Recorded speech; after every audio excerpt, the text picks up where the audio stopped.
Hello bachcho, let's read out the question first. State the rules of finding the significant figures in the sum and the product of two numbers. तो simply हमें state करना है rules को जिसके through हम find कर सकते हैं significant figure in sum and product of two numbers. तो चलिए हम बात कर लेते हैं सबसे पहले तो की कॉन्सेप्ट की which we are going to use here for this question.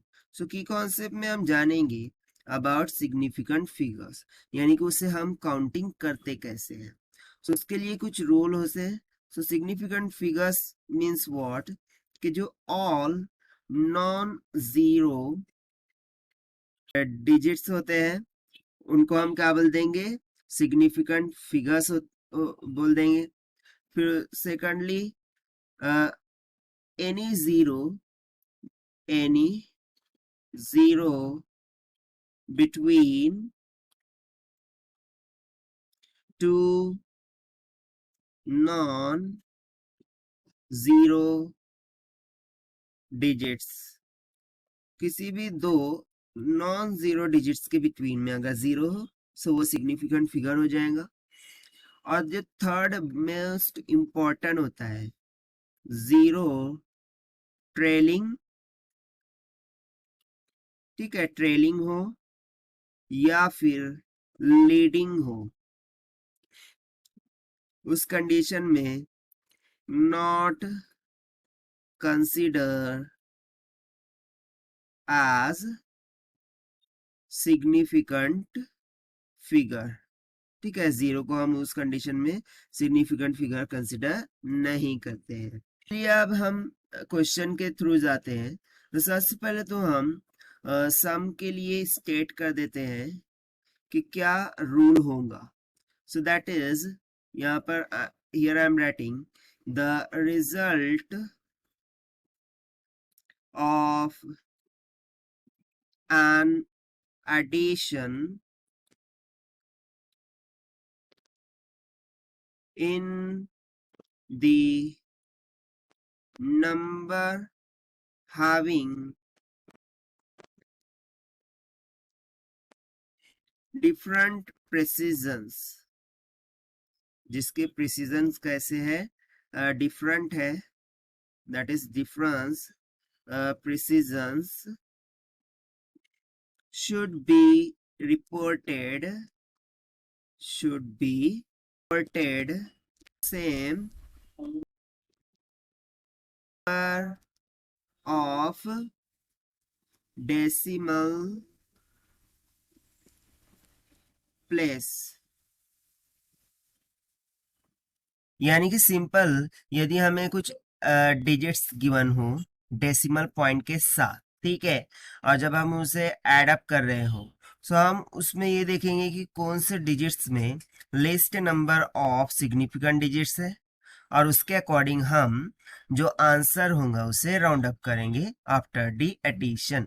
तो इसको हम एग्जांपल के थ्रू अंडरस्टैंड करते हैं। जैसे कि लेट सपोज मेरे पास एक डिजिट है 33.3, उसको मैं एडअप कर रहा हूँ सेकंड डिजिट्स के साथ 3.11 एंड थर्ड डिजिट मैंने ले लिया कुछ 0.313 के। ठीक है, जब हम इसे एडअप करेंगे सो कितना आ जाएगा 36.723।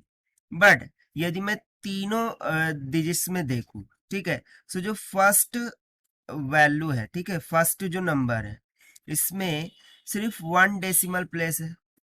ठीक है, it has a 1 decimal place, यानी कि डेसिमल के बाद सिर्फ एक ही डिजिट यहाँ पर आ रहा है।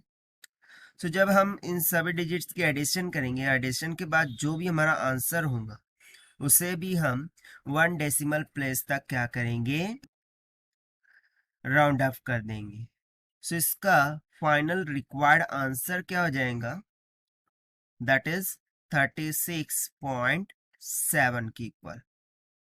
एंड ये हमने कैसे किया, by applying the rule of sum significant figure concept. Now let's see the second part. So second part में हमें जो rules of finding significant figure define करना है वो प्रोडक्ट ऑफ टू नंबर्स के लिए डिफाइन करना है, ठीक है।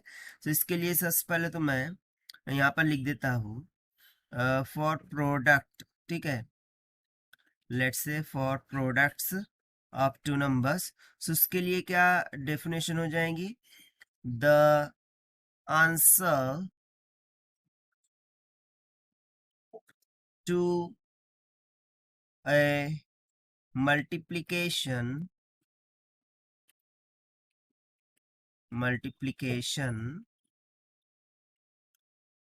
और यू कैन से डिवीजन, क्योंकि डिवीजन के लिए भी सेम रूल लगता है, for division of the same number of significant figures as is possessed by the least precise term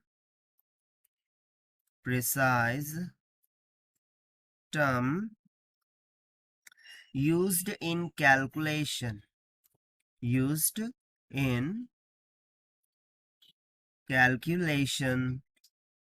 सो इसका मीनिंग क्या है, क्या समझ लीजिए हमारे पास दो डिजिट्स हैं, सॉरी दो वैल्यूज है जिनका हमें मल्टीप्लिकेशन करना है। तो उसमें हम जो आंसर होगा उसको कैसे राउंड ऑफ करेंगे, in according to the least precise term, यानी आउट ऑफ दैट टू जो भी मतलब जिसमें भी least number of significant digits होंगे उसके अकॉर्डिंग हम आंसर को राउंड अप करेंगे। तो इसके लिए मैंने फर्स्ट नंबर मान लिया 142.66, इसको हम मल्टीप्लाई कर रहे हैं विथ 0.23 से।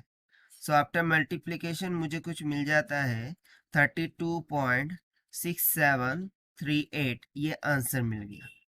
अब यहाँ पर देखें तो इसमें लीस्ट सिग्निफिकेंट डिजिट्स किस में है, यदि मैं फर्स्ट के लिए काउंट करूँ तो 1 2 3 4 एंड 5 है, बट जो लोअर वन है 0.23 उसमें कितने हैं, सिर्फ और सिर्फ दो, 2 एंड 3, ठीक है। तो यहाँ पर हम देख सकते हैं ओनली टू सिग्निफिकेंट फिगर। सो इसी सिग्निफिकेंट फिगर के अकॉर्डिंग हम आंसर को राउंड अप करेंगे। सो राउंड अप करने के बाद इसका आंसर सिंपली क्या आ जाएगा 32, बट इसे हम 32 ना लिखते हुए इसे 33 लिखेंगे। Why, because see after the decimal point यहाँ पर हमारे पास क्या है 6 2 से बड़ा है, इसीलिए हम 2 को 1 से बढ़ा देंगे और जो हमारा फाइनल प्रिसाइज आंसर होगा in accordance to after applying the significant figure concept वो क्या आ जाएगा 33 के इक्वल, ठीक है। सो ये हो गया rule for product of two numbers, जब हम प्रोडक्ट ऑफ टू नंबर्स करेंगे उसमें ये रूल अप्लाई करेंगे। So this is what all about this question which we have done by using the simple concept regarding the significant figures. So this is the required solution. I hope you understood it well. Best of luck. Thank you.